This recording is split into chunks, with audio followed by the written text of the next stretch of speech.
Shit, we made it.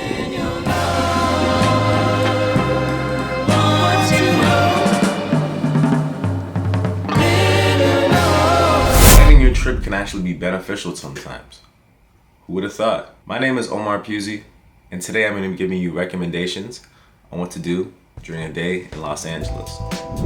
During my final day in Los Angeles, I decided to go on several trips throughout the day, and I found that planning went amazing. I had a full experience around Hollywood and the Beverly Hills area. Let's jump into my recommendations. This time I started with the Hollywood Hike, a classic for many first-time tourists in the LA area. Now, if you plan to do this, please don't take LA traffic lightly. Don't be like me and just think that because it's Sunday morning that no one is going to be out on the roads. They will be. The highways and the roads are busy almost at all times. I booked this trip through Airbnb and it did not disappoint. This was a comedic tour of the Hollywood Hike, and it also provided some photos, and the tour guide provides you with historical information about the park and the sign. Like, for example, the Hollywood sign was originally built with lights that were used to actually promote the Hollywood Estates, because there was a housing development at the time. Now, after several years, there was a lot of complaints, the lights went down, and eventually it was donated, and it became the Hollywood sign that we know today. After a few construction developments, some signs fell. It is now what you see is the Hollywood sign. There's been some artist developments, but besides, during the tour you get to take several photos during the hike. One of them is actually halfway in between, and you get to take a photo actually like that makes you look like you're touching the sign. Also around this time, you can see the Griffith Observatory, which was built by Griffith J. Griffith, who also donated the land that we know as Griffith Park today. And if you keep walking, you'll see the Hollywood Memorial Park. This is where a lot of the most famous people from LA are buried. Most recently, Matthew Perry. Other people include, like I said, Griffith J. Griffith, Michael Jackson, and more. And once you get to the top, you get to take your second photo. And now, once you get to the peak of the park, you can literally see over all of Los Angeles. You can see the entire region. You're higher than everything else. And this is a great moment to take a photo to make it like you're looking out over the city. And then during your descent, if you have the tour guide like I did, they will provide you with sightseeing areas, restaurants, and other attractions that you can go check out during your stay. Yes, don't spark up a spliff during your hike. A, it's illegal. B, like, come on, man. There's other people walking around, there's children. Be respectful. Personally, I recommend the Paramount Studio Tour.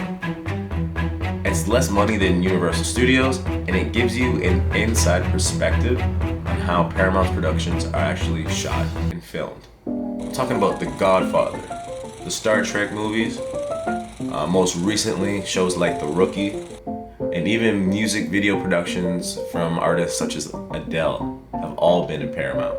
Overall, I paid about $100 USD for the ticket, and they also provide you with a badge and a tour guide that will take you through the entire studio, including production stages and sound stages, while giving you a historical overview of Paramount. You'll get to see all of the famous areas of the Paramount studio, just like the Paramount Gate. You get to see little New York, Chicago, other parts of the production stages. Now, apparently, there's a ghost that haunts the grounds due to a fire that happened back in 1983 that took a majority of the original studio, and a lot of it that you see today is actually rebuilt. And apparently that ghost has some issues, and it haunts the staff that work there today.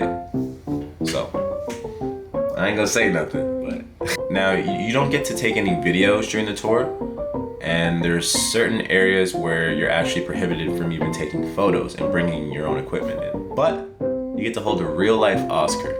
The thing's about like 7 or 8 pounds. And around the end of the tour, They'll take you to an area with some of the most famous props from their film productions.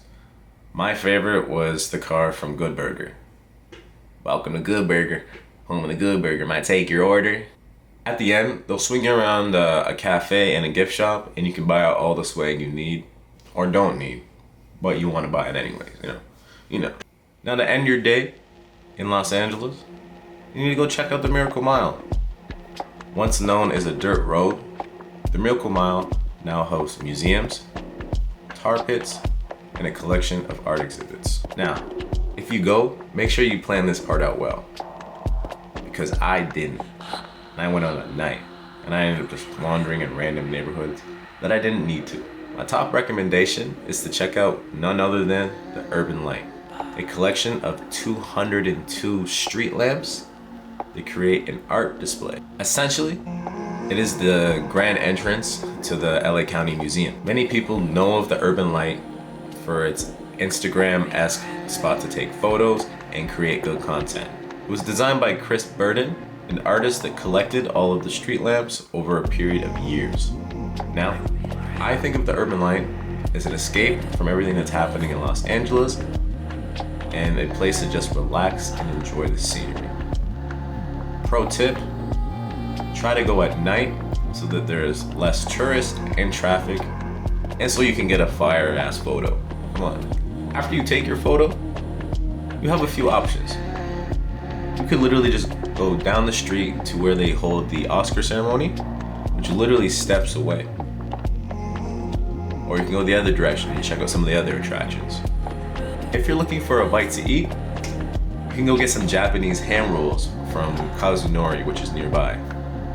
Now this place makes the hand rolls literally right in front of you, and it is bang for a buck. It's a great place to take someone out on a date. If you're like me, you just go by yourself. Now I gave my list.